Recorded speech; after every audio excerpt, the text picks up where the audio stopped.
first, let me actually tell you how we got here. This is actually pretty interesting, folks. Okay, so check this out. You have about like a 1-star general and, wants to make 2-star general, but there's no 2-star commands. In other words, the military doesn't need another 2-star general. So in order for this guy to make 2-star, he goes to his 2- and 3-star buddies who then says like, hey guys, we need an entirely new command. Now, look, everybody's in on this. They know what this is. That this just happens to be a 2-star command for him. I'll give you a perfect example, okay? When I was in the military, we had this thing called EUCOM, okay? It was European Command, Unit 2. All right, not to be confused with Group 2, which is the East Coast SEAL Team Command. I know, right? When I came back from Iraq, we spent a little time at EUCOM, which also oversaw operations in Africa. And our platoon would bounce around. We had one headquarters, and we had 2 continents, and we were just doing all our stuff. And we were headquartered out of Germany.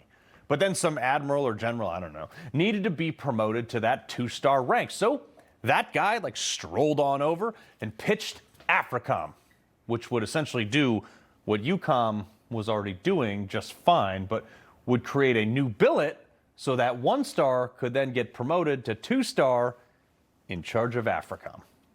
Now, keep in mind, the only thing this does operationally is add more layers of bureaucracy into the permission and the approval process of various operations. It doesn't actually help the guys on the ground at all, okay?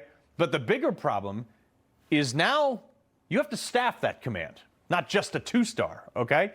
So what was previously all staffed out of EUCOM, you now have to do the same thing at AFRICOM.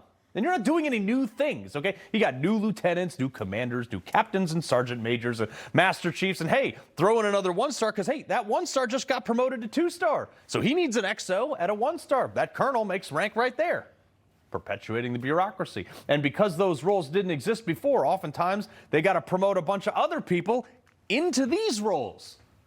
You need logistics, you need new assets, you got buildings, you got vehicles and aircraft, and all this stuff is all new. And that's where the lobbyists come in.